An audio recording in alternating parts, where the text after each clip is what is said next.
Hi, and welcome back to the HSP Connection with me, Robbie Lee. And me, Philippa Robinson. This is where we share our stories, insights, and strategies to help fellow highly sensitive people navigate their own path to living a fulfilling and meaningful life. We're on a mission to reclaim the word sensitive and help the world see the strength in sensitivity. So, Philippa, what are we talking about today? Well, we are right in the middle of a series at the moment about healing. And I've been talking to some people. You've been mainly talking to the guests this series. And we wanted to do an episode today really about how, in very simple terms, it's all going to be fine. Yeah. And what we mean about that, when we say that, what we mean is that, you know, when you embark on any sort of personal development work, really, whether you would call it a healing journey, whether you call it, I don't know, your personal growth, you call it your shadow work. I mean, you know, there are all, I mean, because these are all different aspects of it. So wherever you are on any kind of personal development journey that you're doing, what we're going to talk about is some of the ways that you might be feeling, normalize a lot of it, because, you know, it's really easy, I think, because I definitely know I was there, to think, oh my God, what have I done? What am I doing? Like, can I possibly carry on? And what we want this to be, this episode, the message around this episode is, you know, keep going, because it is absolutely worth it and it will all be fine in the end. Yes, to all of that. 100%. Yeah, we wanted to just pop in a little bit of encouragement because I know on different parts of my healing journey, especially more in the beginnings, because I've been on this path since my 20s, not the path I'm on now, but I started looking for help to heal, you know, from some trauma in my 20s. And I remember thinking, oh, well, healing is just like this diagonal line. It's, you know, I'm here and it's going to go over here. And so then when I hit a place that felt like I wasn't on the upward swing anymore, I thought, oh no, I'm doing something wrong. But I was feeling great yesterday, and today I feel terrible. What have I done wrong? And as you and I have now come to learn, we've done nothing wrong. It is very much a part of the journey, because healing does not look like a diagonal line going up at all. It certainly doesn't. And you know, nor is it an up down, up down, up down, up down. Right. I mean, it looks like, I don't know, the lines are all over the place for everybody, and everyone's line is going to look different. I don't even know what mine does look like, because I've never really thought about what that trajectory looks like. But it's and that's partly really what we're here to talk about, that, you know, everyone's journey is different. Your journey, you know, has lasted longer than mine has, because I was very much head down in the dark, no, for a long time. And, you know, our journeys just look completely different. Yep. And there is no right or wrong or better or worse or any of those things. And there is certainly no right way to do it. 100%. Yes to everything that you're saying. And it, you know, it can be so easy when you're in a place that feels hard to look at somebody else and do the comparison thing that we've talked about at length before, you know, and go, oh, nah, I must be doing something wrong. But, you know, what I have found is part of healing is healing all the parts inside. And so what, for me, the way it can show up sometimes is one part is like, oh my gosh, this is everything. This is amazing. This is exactly what we needed. This was a missing piece. Tra la la la, fantastic. And it's doing a happy dance. But then there's another part in there going, what the actual fuck? What are you doing? What are you shining light on? What are you talking about? This changes my whole everything. And so part of it is it's integrating those pieces. It's allowing all those parts of me to get what they're needing. And not to sound like a crazy person with all these parts, but I think our listeners are going to know what we're talking about. Like they're, little Robbie is in there going, sometimes going, oh, that's amazing. And sometimes going, what? And she needs some extra stuff, and my judge will come out and be like, what is happening right now? And, I get, well, no, he feels like a he. My judge needs a little bit of a talking to and some reassurance. Like, that's what I mean by parts, like the pieces of me in there that have an opinion about what's going on. Yeah. Yeah. And by calling one of your parts a judge, I mean, that's very much IFS, internal family systems language. And I know a bit about internal family systems, but I wouldn't profess to be an expert, but I really get the more on a general level, the idea of parts. That because we use that language in everyday conversation anyway. We'll say, well, a part of me wants to say this and a part of me wants to say that, so we know that we can identify very easily that there might be some push and pull between parts of us, or the way we feel about the same thing. We might have very different feelings, sort of on one hand we can love it, and on the other hand we can hate it. And so I think that language is really useful. It certainly was really useful to me, and it is, I mean, the best word is integration. I love the fact you've already brought integration into this,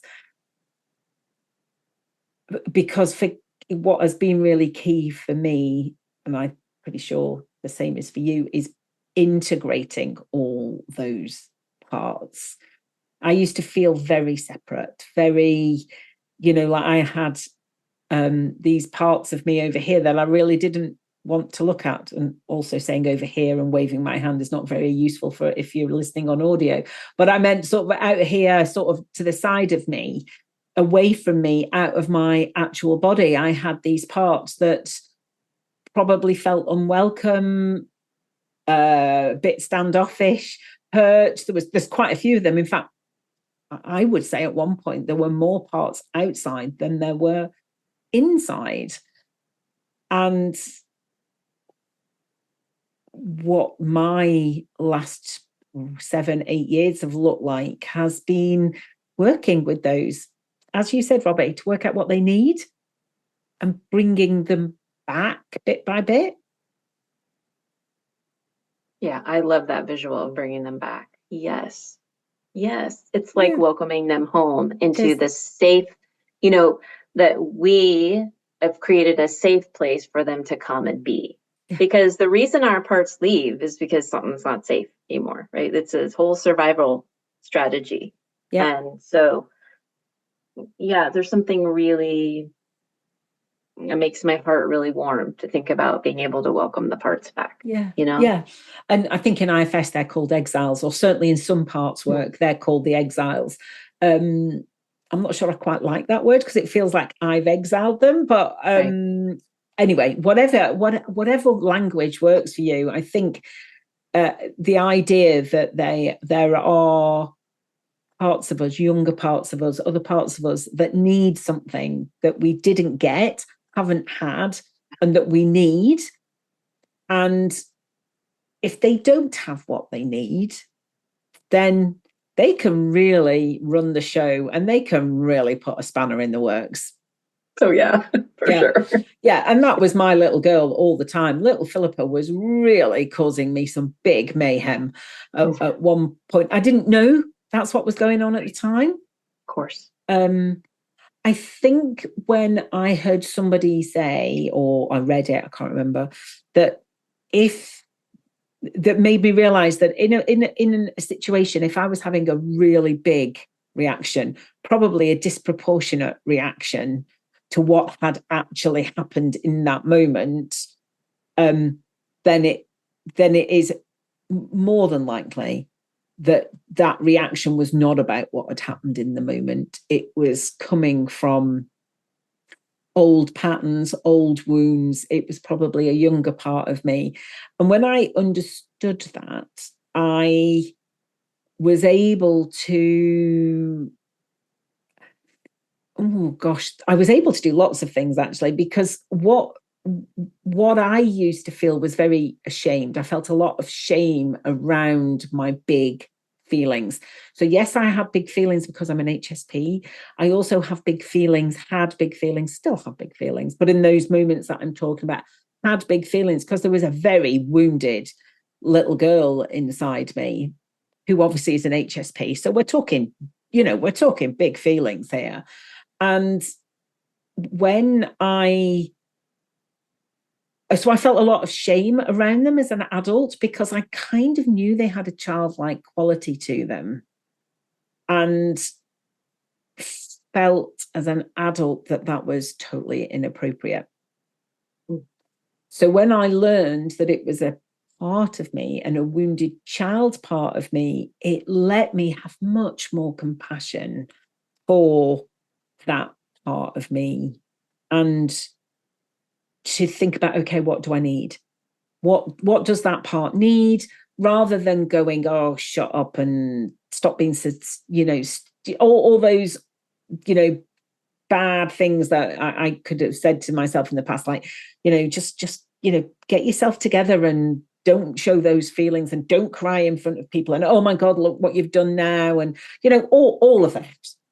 I'm sure you, Robbie, know exactly what I'm talking about, and people listening will as well. So,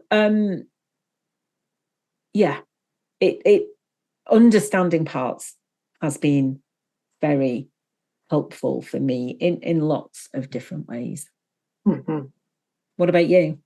Oh, definitely. I mean, I could relate to everything you were talking about, and it really became helpful for me when I could start seeing the parts as parts and actually talking to them and asking myself, like you were talking about, asking myself, what do I need? And because those big feelings can feel so out of control. And then there's a part of us that, like you were talking about, then we pile judgment on top of it too. So we're judging ourselves, and it's all the things. But being able to look at those parts for me as like children, like I have a picture of myself as a little kid here, right? To remember, it's just like, she's still in there. She's still in there needing my love, not my judgment, my love. And it helps. It has helped a lot. It has helped a lot. Good. Yeah, and coming back to what we started off at the beginning, it's as you reveal those parts, as you learn to soothe those parts, love those parts, integrate those parts, that is why a healing journey is kind of up, down, round, because you're always you're always at a different stage, really, with a different part, I think, which is why it can feel like sometimes you're going backwards. Yep. I visualize it sometimes like uncovering layers. Yeah. And so it's like I might be revisiting a topic that I thought was like done and dusted. It's like, oh yeah, I got this down. Like I don't do that anymore because now I've learned. But in the beginning, it was like, oh yeah, I got it figured out, Yeah. But then it's like, wait a minute, I thought I've already figured that. But it's like, oh well, now I have healed to a point where it's safe to actually dig even deeper there. Deeper. There's something else that needs some attention. Which again is why healing is not a straight line. Like it's just all over the place. Yeah, you're absolutely right. And you one thing that I'm reminded of as you're talking there is when I started in therapy, I did a lot of work around my family because that's kind of where I ended up first, because of everything that losing the sight in my eye brought up. And I did a lot of work around my parents, around my family of origin, not too much work around my siblings, to be fair. We're all sort of to varying degrees estranged, unfortunately. Not totally, but a lot.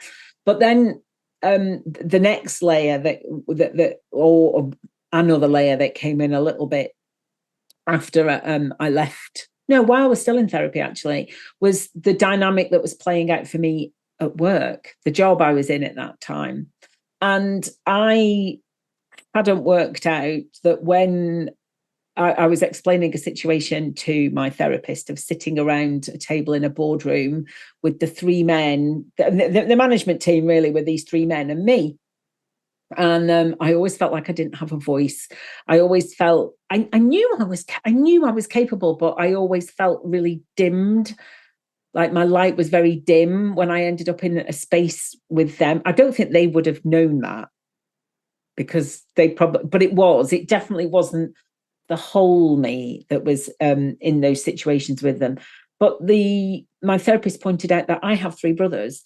So what was playing out for me in that room was a family dynamic. And I definitely felt the lesser sibling out of the four of us when I was at home. And that was playing out around that boardroom table. And that was just really interesting. And I don't think I would have been able to look at that situation with any degree of, not even clarity, that's not the word, but with any, just be able to look at it and understand it and try and process it without having done the work that I'd done before around my family generally. Yeah. Oh, absolutely. It is interesting how things will start showing. My experience is, as I have awareness around one thing, then I can see it in other places. Like what you were just talking about there. It's like, oh, this family dynamic is actually showing up at work for me. Yes. Right? And that's actually really common for us. It is very I work common with leaders, and I'm just like, your people are working out their parent stuff with you. Like you get to be their stand-in parent. And so, a lot of the behaviors that are showing up there, it's not about you. No. And it's like, yeah, that can be challenging, but I don't want to go too far over into the weeds. But as you were talking to, I was thinking about another thing that's occurring to me around healing and kind of integrating and reminding ourselves everything is okay, it's going to be fine, is for me, I am now embarking on a lot of body work. And so, my body has been storing some trauma for 50 years. Like, there's some 50-year-old trauma in there. I know it. And there's some 30-year-old trauma in there, Hi, if you're enjoying listening to this podcast, have you thought about joining our HSP Connection community for more connection with other HSPs? Because really, us HSPs thrive in the community of others. Absolutely. And Philippa and I have created this space on an online platform where we can connect with each other deeply. We can have these awesome conversations, and we would love to get to know you over there in that space. We would. So if you're interested and want to join straight away, there's a link in the show notes. And if you'd like to have a chat with either of us beforehand, please reach out. Now, back to the episode. This isn't exactly right, but I'm going to say it because it's what came to my head. And I think people are going to get it. It's kind of like having surgery, right? Like to heal something. So you're causing harm, you're cutting into the body in order to heal it. And sometimes that's how healing feels. Like it hurts a little bit in the moment. It's like you're uncovering wounds and you're looking at, you're actually processing that pain is the hope, right? To get it out of your system, to actually look at it and to love yourself and get it out. And that can hurt and it can stir up some other stuff. But the end result is that you then get to come back and heal all that up and heal that wound. But when I was thinking about sorry, go ahead. No, it's all right. I was just gonna say, and you feel lighter. Yes. For having done some of that work. I mean, that's the only way I can describe it, really. Yes. I mean, I won't be the first person to describe it like that, but there's just a lightness with that. You don't even have to really always know what it is that you've processed when you're doing somatic work. You're having a good cry for something, you're having a release of some description, and you might not even know what it's about. And you don't have to know what it's about for it to be working its magic. And if you feel a bit lighter, you're definitely doing something. 100%. And this is where it's so great to be in HSP, because although we felt the trauma really deeply, we really feel these healing modalities very deeply, and they can work super fast for us. I mean, we can get deeper results. I'm not saying healing is fast for everybody, so I'm not trying to put that out there. Healing takes as long as it takes, but being an HSP actually, when you're doing healing work, is a benefit. We are able to process things wholly and more deeply than folks that aren't as sensitive as us. Yeah, absolutely. And like you say, we can feel it more deeply in the first place because we do process it and feel it deeply. I mean, I think there's sort of different schools of thought. Some people will say that becoming highly sensitive can be a result of trauma, but there is another group, a bigger group, I think, that say actually, you're highly sensitive, you're born that way, and if you're highly sensitive, you will, if you do experience some trauma, you will experience it more deeply. And I definitely come from that second camp. That is, I firmly believe I was sensitive from the word go, and I did experience trauma deeply, definitely deeply than most of my siblings. And I have experienced phenomenal healing. Like, I could not imagine 10 years ago that I could feel like I do now. And that is a result of that healing and that integration and going around those curves and up and down the bends and all over the place, but just sticking with it, because I just knew, we've talked before about being an HSP and just knowing stuff. I just knew it was going to be worth it. Yes. Oh, yes. And I think I just want to encourage listeners who are on their healing journey, right? If you're in one of those harder places, how can you love yourself? What can you, and it can be something like snuggling up with a comfy blanket. Like, it can be going cold water swimming. It can be calling a friend. It can be eating your favorite food. We don't have the answer for you, but I just want to encourage you to offer yourself that love. Because if you had a little kid in front of you with a skinned knee, what would your impulse be? Yeah. Cuddle them up and give them love. Yeah. So, love on yourself. Yeah. And I did a lot of that. My therapist started it off by asking me, so what did, if we talked about something that had happened, she would say, so what did you, Philippa, need in that moment? This is what you got, but what did you need? And usually the answer was really quite simple. I just needed a hug. I needed to be told that, that I was loved, and that, whether I'd done something wrong or hadn't done something wrong, or it wasn't my fault, or whatever. Yeah. I just needed to know that I was still loved and that everything was okay. So, we found ways, she suggested ways, and I found ways of doing that for myself. And I bought, as a 50-year-old woman, I bought myself a cuddly toy, and I slept with that cuddly toy for 3 months because that's what I felt like I needed to do. And it worked some wonderful magic. Yeah. That's all I can say. It was transformational. There was other things going on at the time, but just being able to surrender to that, I think, surrender to not even really understanding it, but feeling like, okay, well, I'm going to give this a go. So, and when I say surrender, I mean surrender to that chit chat that's like, that inner critic that's going to obviously ridiculous, you can't do that. And it's like, yeah, I can. And I'm going to do this because I've not tried this before. Yes. So this might just be brilliant.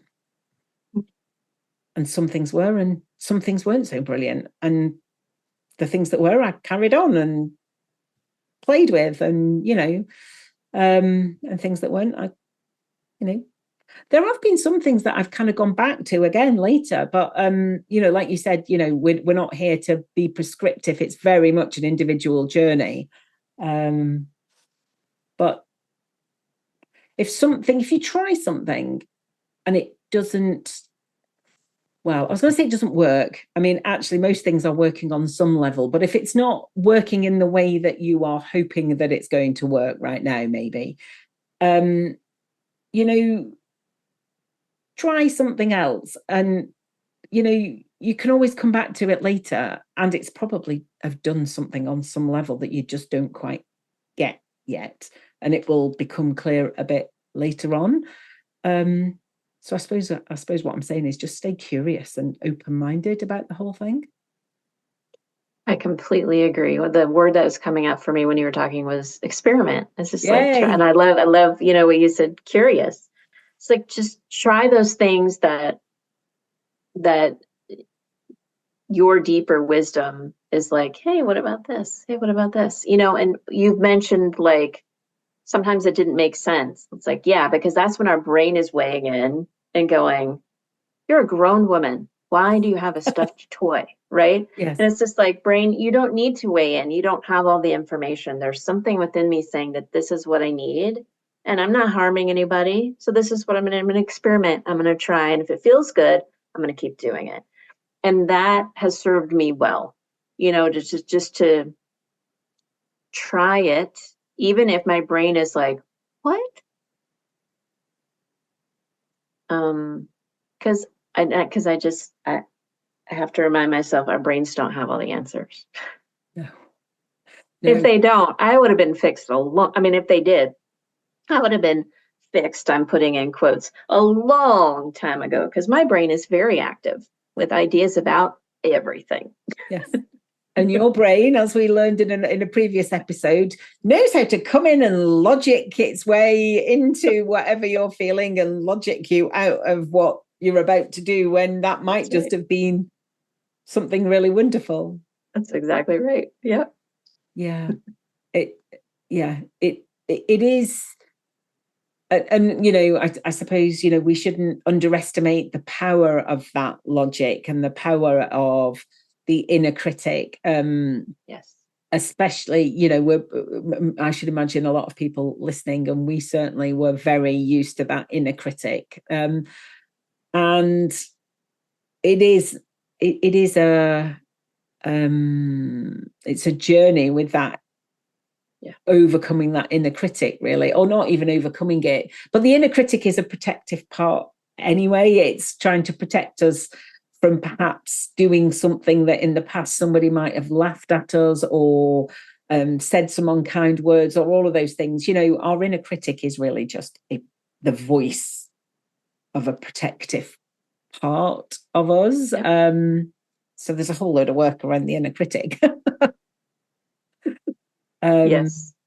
But yeah, like you say, if it was just down to logic and knowing stuff, like intellectual stuff, that society tells us is more, is so important, and that's what we should do. And we can read books and we can learn stuff to our heart's content, but that actually is not going to. I'm not saying it's not going to help us at all, because it's going to give us some ideas. It's going to spark some, maybe I can try that. That's worked for them. Maybe this has worked for me. But that alone is not going to be enough. We sometimes have to do things. It's like when we say trust our gut. Yeah. It's like sometimes your gut and your head are going to be telling you different things. They're just each giving you information. So which one do you want to trust? Yeah. Just try it. Yeah. while we're talking about, I also think it's really important to take breaks as well. Oh, yes. Say more about that. I agree. Yes. You know, because we can get sort of, I am definitely one for right, I'm on this, then I'm going to learn all about this, then I'm going to do it. And I can definitely go down that rabbit hole and try all the things, especially when things are working well as well. So, right, let me try, you know, let me try breathing, let me try yoga, let me try therapy, let me try journaling, let me try group therapy. I mean, at one point I was doing solo therapy, group therapy, and I was on a counselling foundation course where that was just like a mind-blowing thing every Friday. So I was doing probably a bit too much, really. And then I've tried all sorts of somatic modalities and things. So, but it's really key to sort of remember that you're still a human being, and you're here in this world, having an experience in this world, and you need to live life,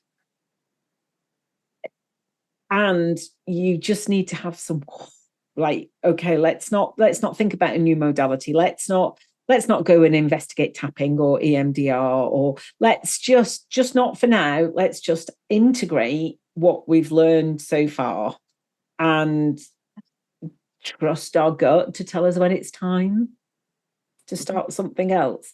But breaks from healing where you're living, I'm not saying you're not living while you're healing, but just breaks from that healing are actually really, really important.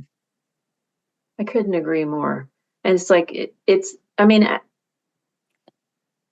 yeah, I was just going to say there's probably healing going on anyway, but it's a matter of like, where is our big focus? Yeah. And I need breaks. And if I look at my healing journey, that's exactly how it's been. It'd be like, I will go deep and hard and really go, and then it'll be like, okay, and now let's integrate that and let's breathe for a while. And then it's like you said, you know, kind of like get that inkling of what's next. And that's exactly what happens for me. Or I've also done the thing where I'm just like, okay, well, I don't want to do any more healing and I'm shutting everything off. Thank you very much. And then something blows up in my face and I have to look at it. So that's also true. That's really interesting, isn't it? Because I think when you do get that, right, yep, I've done enough, I've had enough, whatever, and you're shutting yourself off from it, that's usually because there's something staring you in the face, I think. 100%. Yeah. And I'm just saying that because, again, to reiterate what we've been saying is the journey is not a straight line. There's no right or wrong way to do it. We're here living our lives and we're doing our best. And sometimes we can focus on these things and sometimes other things have our focus. And sometimes it's easier and sometimes it's harder. Yeah. And I just want to say to people, like, you're not doing anything wrong. Like I just want to offer people support because it can feel hard. Sometimes it can feel amazing. But if it's feeling hard, like we just want you to know it's going to be okay. Yeah, absolutely. And what came up for me when you were just talking then is I think sometimes we can feel, if we've started something, it can feel like, no, I've got to carry on with this. And you know, you're also living a life. You know, you might have a job, you might have a family, family of origin, older parents you need to look after, you might have kids, you just might have other responsibilities that you have to carry on doing whilst this healing journey that you can't really control is happening. And if you need to take a break from it or not give it quite so much focus, please don't worry about that, because you know you will, if you need, your focus needs to be somewhere else. That doesn't mean you're never going to come back to it. I mean, you might not come back to it, but there's a choice. You know, you can always come back to it. And I think especially when I was in therapy, we were going really slowly and I got quite frustrated. Talking therapy worked quite well for me. I like talking. I hear myself as I'm talking and that's how I process. So I think that's why talking therapy worked well for me. I'm an auditory person, so I think that's why it worked. I know talking therapy does not work for everybody. And we were going really slowly because my therapist kept saying, you know, you've got a job, you've got small kids, you know, I really want to help you on this journey you're on, but also not to blow up the rest of your life. Because I mean, you know, I grew up in a lot of chaos. I liked to be in control. She, I think, rightly understood that if I blew all my life up, I'm not quite sure how I would have coped with that. Because she kept saying to me, what would it be like for you to break down, break apart, whatever? And I'm going, I don't know, but I don't really want that to happen. I would like it to be a bit more, I don't know, control. That's not the right word. But, you know, it was really frustrating going slowly, but also now I know it was such the right thing to do. Yeah. So, you know, it's just going to be what it's going to be, which is incredibly frustrating. Yes. Yeah. You know, especially as I think, right, you know, if we get to the point, right, I'm going to do this. I'm going to look at this stuff that I've been avoiding, or I had no idea this was so big, but this is my story. I had no idea that all this stuff was affecting me so much. And I was like, right, once I knew, I was like, right, let me at it all. And then it was like, oh no, but we've got to go slowly. And I'm like, oh gosh, do we really? But yes, we did need to go slowly. By we, I mean me and my therapist, and I suppose that my loved ones around me who were in it with me, whether they wanted to be or not. And that's another thing, actually, you know, whilst you are on a healing journey, you've probably got some people on that journey with you to varying degrees. And, you know, sometimes they might need a bit of a rest too.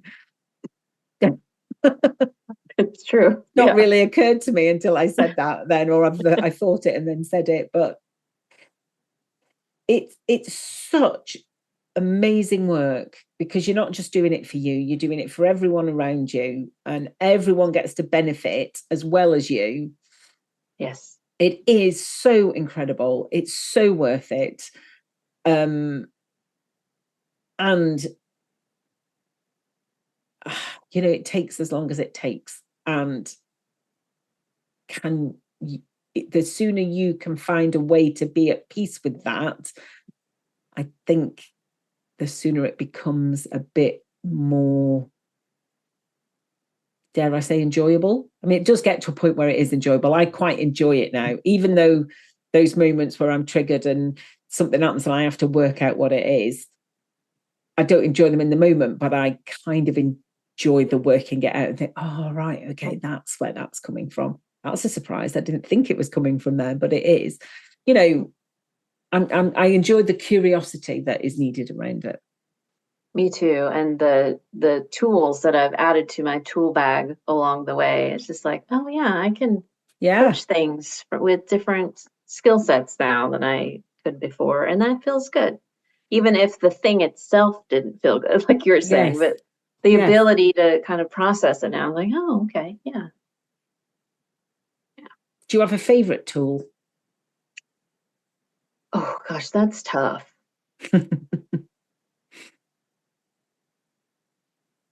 You know what? So I'm going to go back to one of my self-love ones, which is one of my most recent therapists. I was experiencing a lot of anxiety, and so she taught me tapping. And I had done tapping in the past, and it was just like, eh.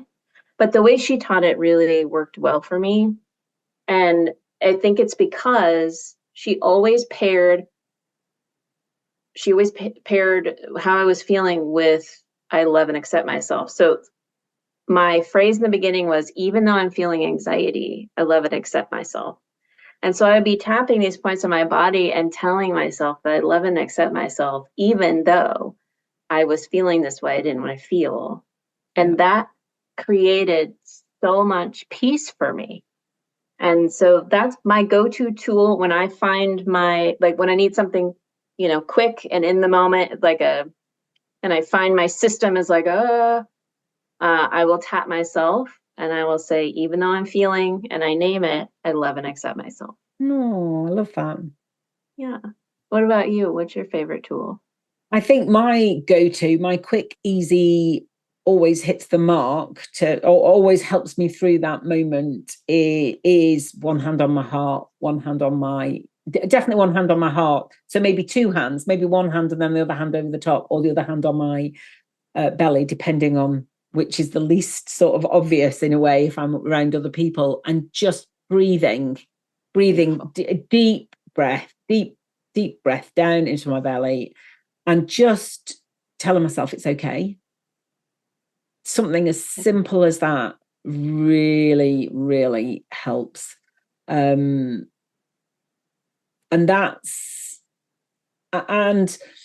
I think when I was right in the heat of my healing, I somebody introduced me to affirmations. Now, I'm not a massive affirmation fan.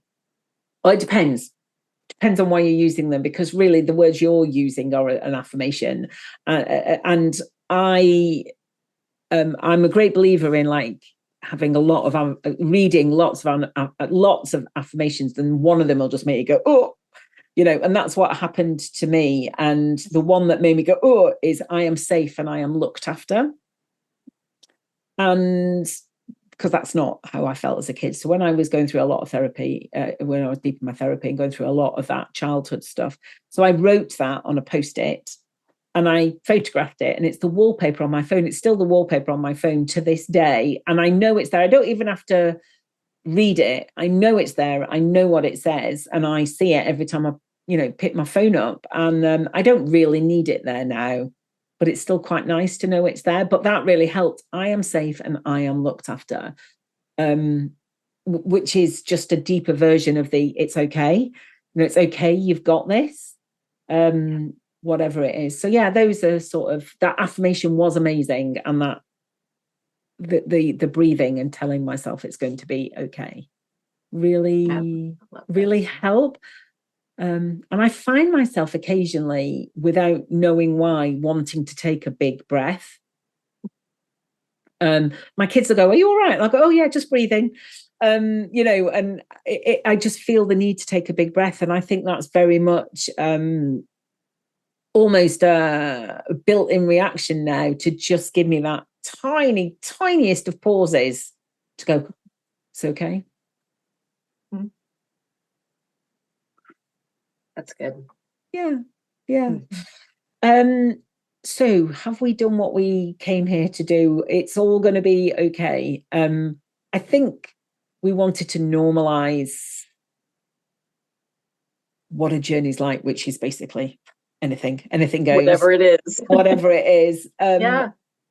And to not be put off if it doesn't feel like you think it should do, or somebody else's looks like, or what you've been told. All these people out there who will tell you, do this and you will feel like this. Well, sorry, that doesn't work for everybody. Right. Tap into your instinct, tap into your gut. What does your gut tell you? Is this the right thing? Do you need to try something else? Do you carry on with what you're doing? Do you need a break? Do you need some support? What is your gut telling you? And yeah, just find your tools, find your go-to tools in the moment.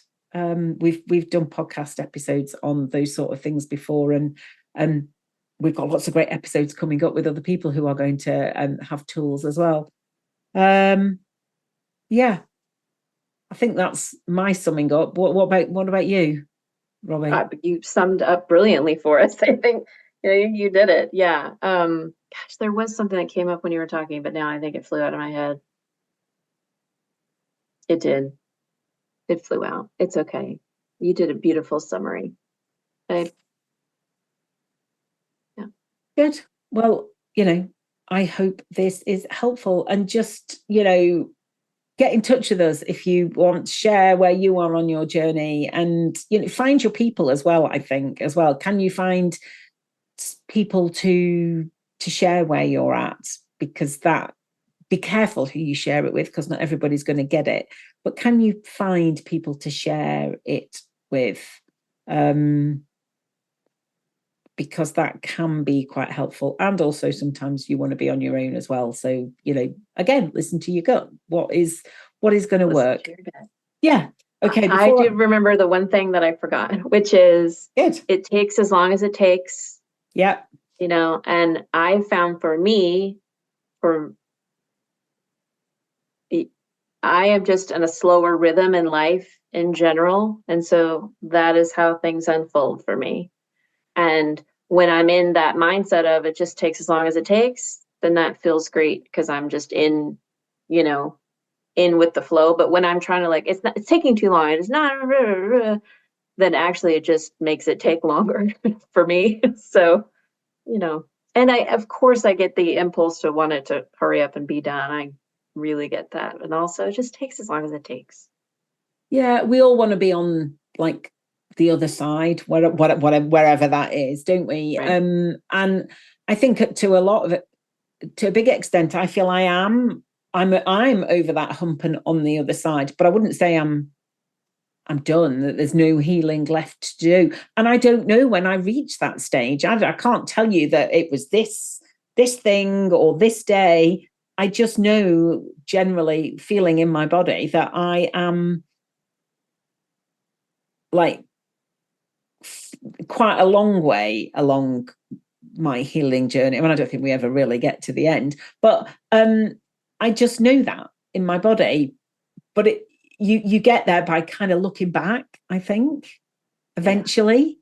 But yeah, dare I say, enjoy it if you can along the way. Mm-hmm. I mean, these things do help us heal, which brings wholeness and freedom and a whole bunch of good things. So yeah, well, maybe we'll do another episode on that, about all the good things all the good things that come from it, because otherwise why would we bother doing it? Exactly. Right. Yeah right. Well, I think that's it for today. Do you think? Yeah. Okay, so thank you for being with us today.